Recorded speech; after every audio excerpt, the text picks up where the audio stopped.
আসসালামু আলাইকুম এভরিওয়ান, তোমাদের সাথে আবারও আজকে একটা নিউ রেসিপি শেয়ার করব।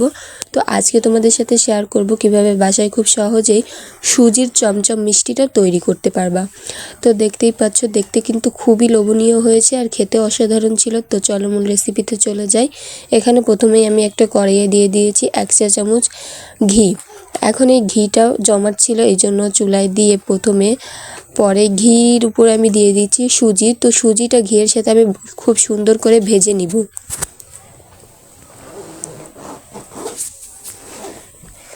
তো দেখতেই পাচ্ছ, বারবার কিন্তু নাড়িয়ে চাড়িয়ে ভেজে নিতে হবে। আর সামান্য পরিমাণ দিয়ে দিচ্ছি লবণ, আর তারপর দিয়ে দিচ্ছি পরিমাণ মতো চিনি। তোমরা যে যেমন মিষ্টি পছন্দ করো তেমনটাই বাড়িয়ে কমিয়ে নিবে। আমি এখানে হাফ কাপ সুজির জন্য হাফ কাপ চিনি দিয়েছিলাম। এখন এই চিনিটাকে ওই সুজির সাথে ভালো করে নেড়ে চেড়ে ভেজে নিচ্ছি। আর তারপরে সবশেষে সুন্দর করে ভাজা হয়ে গেলে এর ভিতর দিয়ে দিচ্ছি 2 কাপ পরিমাণে দুধ। এখন ওই দুধটাকে দিয়ে সুজিটা খুব সুন্দর করে নেড়ে নেড়ে আমি একটা ডো তৈরি করে নিব। তো দেখতেই পাচ্ছ, নাড়তে নাড়তে কিন্তু এভাবে একটা ডো তৈরি হয়ে গিয়েছে। তো এটা কিন্তু খুবই সহজ বানানো, খুব কঠিন কিছু না।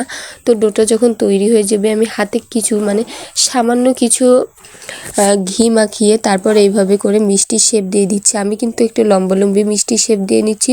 তোমরা চাইলে তোমাদের পছন্দ মতো যে কোনো শেপ দিয়ে নিতে পারো।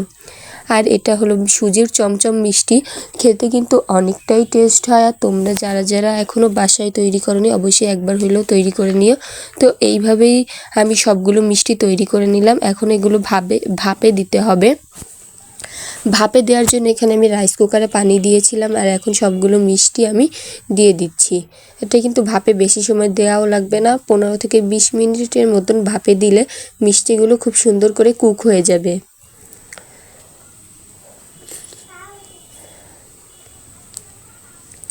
15 থেকে 20 মিনিট পর ফিরে আসলাম। আমার মিষ্টিগুলো কিন্তু খুব সুন্দর করে কুক হয়ে গিয়েছে। এখন এই মিষ্টিগুলো এখনও অনেক কাজ বাকি। তারপরে দেখতেই পাচ্ছ, এখানে একটা বাটিতে আমি গুঁড়ো দুধ নিয়েছি। তো মিষ্টিগুলো কিন্তু এইভাবেই হালকা গরম থাকা অবস্থায় আমি গুঁড়ো দুধের সাথে খুব সুন্দর করে মিশিয়ে নিচ্ছি। এই যে দেখতেই পাচ্ছ, সম্পূর্ণ মিষ্টি আমি গুঁড়ো দুধ লাগিয়ে নিব। তো সব কয়টা মিষ্টি কিন্তু আমি এভাবে করে গুঁড়ো দুধ মিশিয়ে নিব। আর গুঁড়ো দুধ খেতে কিন্তু অনেকটাই ভালো লাগে। তো তোমরা যদি মিষ্টির সাথে এইভাবে মিশিয়ে দাও তাহলে তো আরও টেস্টটা বেড়ে যাবে দ্বিগুণ। তো এইভাবে করে আমি প্রত্যেকটা মিষ্টি গুঁড়ো দুধের সাথে মিশিয়ে বানিয়ে নিলাম। তো দেখতেই পাচ্ছ, আমার কিন্তু সম্পূর্ণ মিষ্টি রেডি হয়ে গিয়েছে। বাসার সবাইও অনেক পছন্দ করেছিল। আর তোমরা কারা কারা এখনও বাসায় সুজির চমচম মিষ্টি ট্রাই করোনি, অবশ্যই একবার হলেও ট্রাই করবে। রেসিপি ভালো লাগলে অবশ্যই শেয়ার করে দিও এবং লাইক কমেন্ট করে পাশেই থাকো। চ্যানেলটি অবশ্যই সাবস্ক্রাইব করতে ভুলো না। আর তোমরা কি কি রেসিপি দেখতে চাও অবশ্যই কমেন্টে জানিও। তো আজকের এই সুজির চমচম মিষ্টি কেমন হলো অবশ্যই কমেন্টে জানিও।